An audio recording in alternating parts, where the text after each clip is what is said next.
Hello, good evening. How are you? Welcome to Words with Friends Live. I'm your host, Derek Mann, and guess what today is? The anniversary of the day that John Wilkes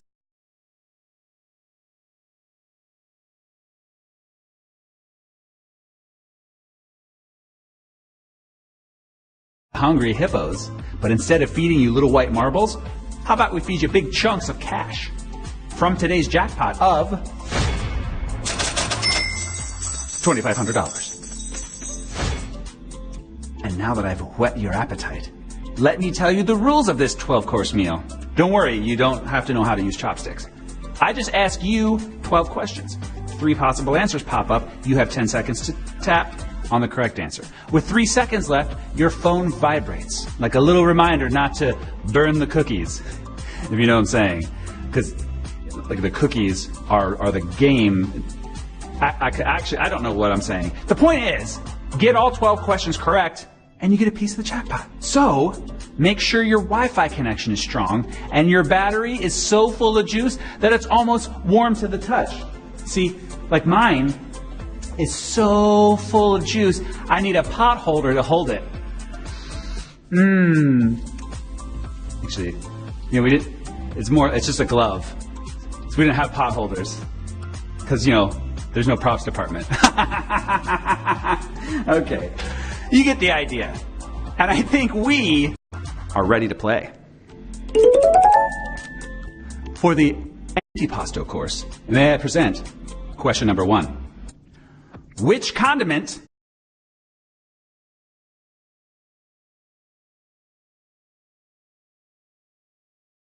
to always have one on you? I always carry one of these in my pocket. I remember when my dad had the talk with me. Your mom and I have always flavored your food for you, but you're a man now. Now I always carry one on me, just in case.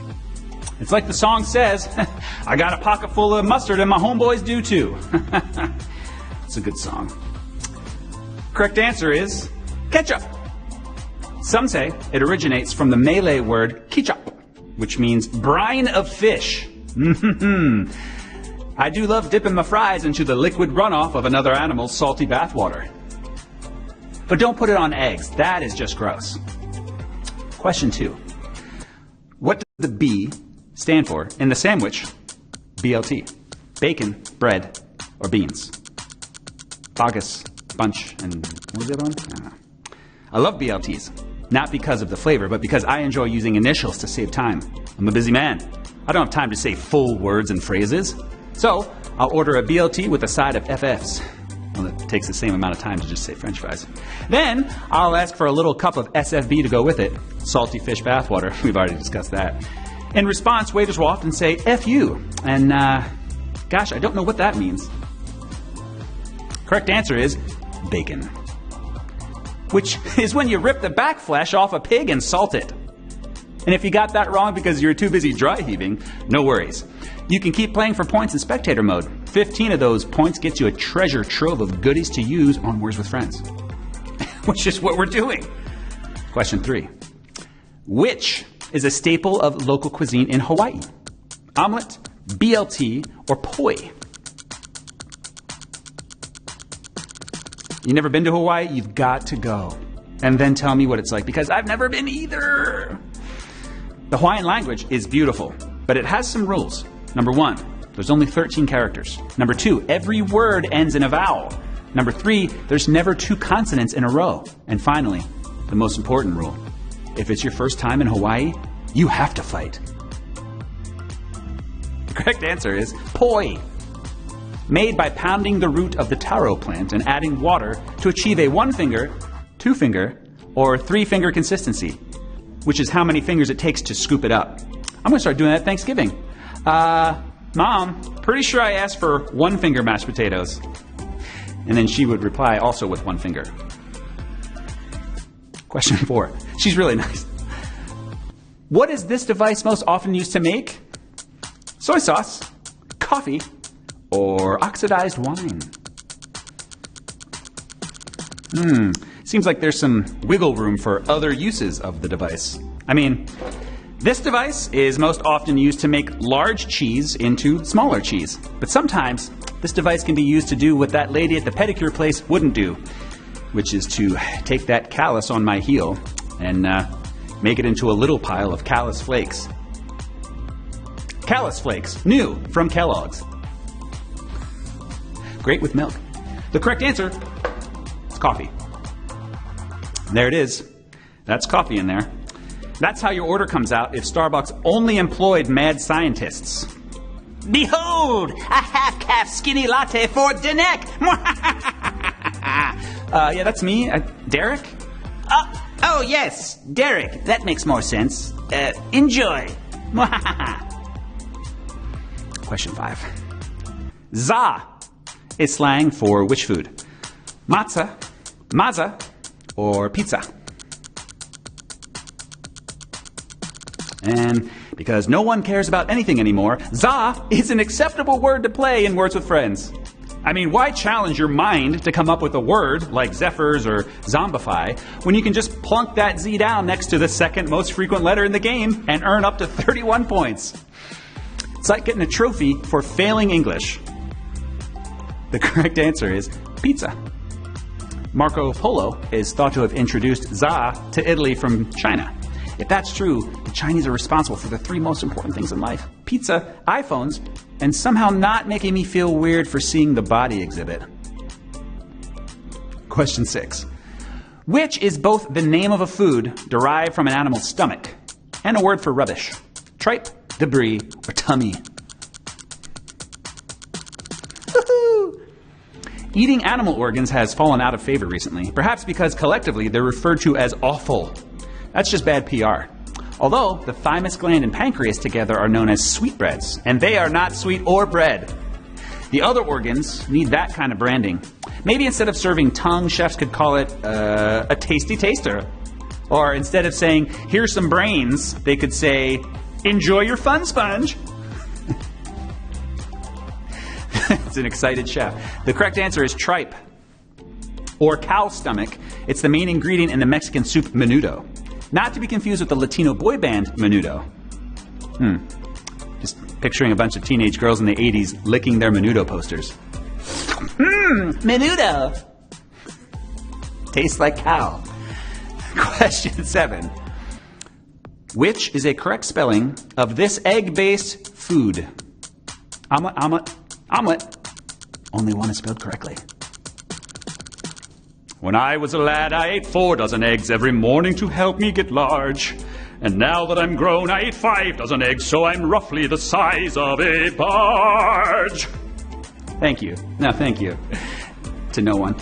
I played Gaston at a children's theater, but it was the non-Disney cheaper version, so I wasn't Gaston, I was Gerard. And instead of eggs, I ate 5 dozen ergs.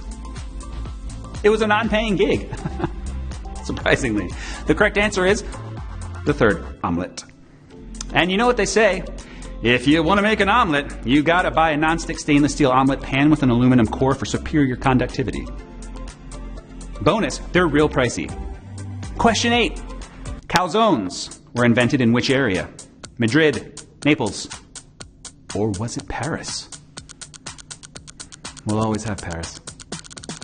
To be clear, this question is about the food calzone and not about the zones that President Calvin Coolidge created in the White House after he was elected in 1924. He declared the Oval Office to be a calzone, and anyone who entered it had to get down to the sick beats that Calvin Coolidge was always mixing. The White House lawn, also a calzone, and any reporter who wanted to ask him a question first had to shotgun a beer and say, "I'm in the calzone!" I mean, according to history books. I just read that. Correct answer is Naples, the seaside Italian city near Mount Vesuvius. Also, what my CrossFit instructor makes us say when we have to crunch our nipples towards our ankles. Naples. Naples. We all say it, mainly because we're afraid of her. Question 9. Which is a more typical ingredient in black pudding? Dark chocolate, blood, or coffee? I'm going to guess it's not something good, since pudding adjectives are usually good things, like vanilla or butterscotch. But colors of pudding, not usually a good sign. You want to try some of my brown pudding? No. Now, Caribbean people make a black cake at Christmas time, and that has rum and brown sugar in it. But that's the Caribbean. They're fun. Black pudding is British, so less chance of fun. Correct answer, blood. See, I knew it. It's a pork sausage that includes dried pig's blood. Because if you're hosting a high society British brunch, there's nothing more embarrassing than biting into a delicious sleeve of pig meat and having wet blood splash all over your finest cravat. I say, no thank you. Question 10. Which is not an alternate name for taro? Edo, Crows, or Dasheen?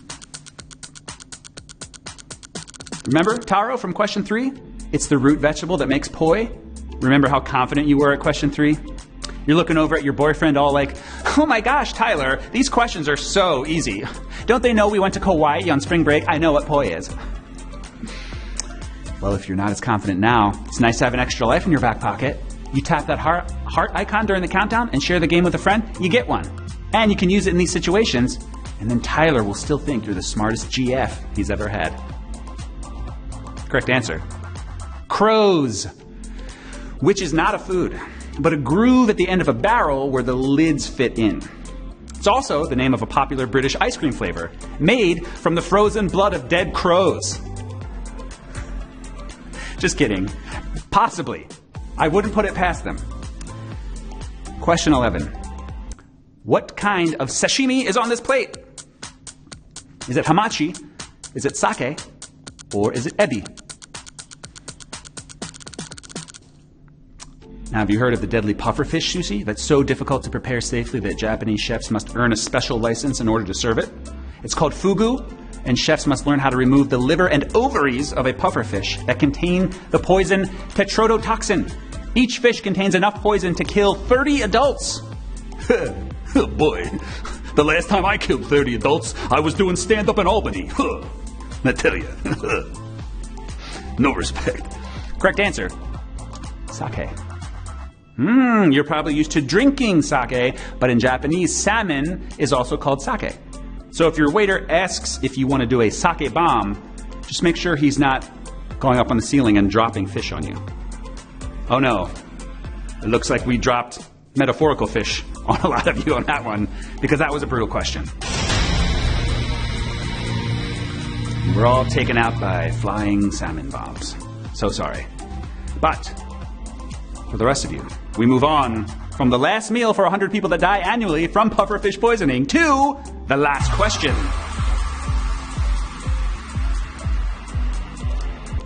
here we go. Question 12 for the money. What is surströmming?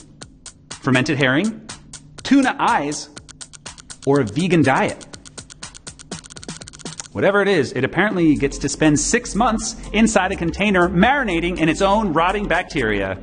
Occasionally, someone throws in just enough salt to keep it from rotting entirely before sealing it in a can and selling it to customers who, I guess, have fallen down a flight of stairs and lost their sense of smell entirely. That's right, we're talking about the delicious fermented herring. It's a delicacy in Sweden, but it smells like a sewer exploded inside of your nose. And speaking of exploding nose sewers, our runners-up today will receive your very own basket of fermented herring, courtesy of Words with Friends. Surströmming. It may not be poisonous like the pufferfish, but you'll wish you were dead anyway. Tonight's winners, on the other hand, receive a piece of the jackpot. 813 of you. Don't call me Shirley. I love that one. Rebecca M, Benji R, James B, One Big Train Wreck. Hey, you got it back on the tracks for today's game at least, so feel good about that. Happy Foodie Friday, everyone. I've sure had fun exploring everything from the delicious to the deadly to the downright disgusting. Join me again tomorrow, same time, same app. Make sure you eat first. Maybe reheat that black pudding. Until then, I've been your host, Eric Min. Word up. Word out. There we go. That's nice.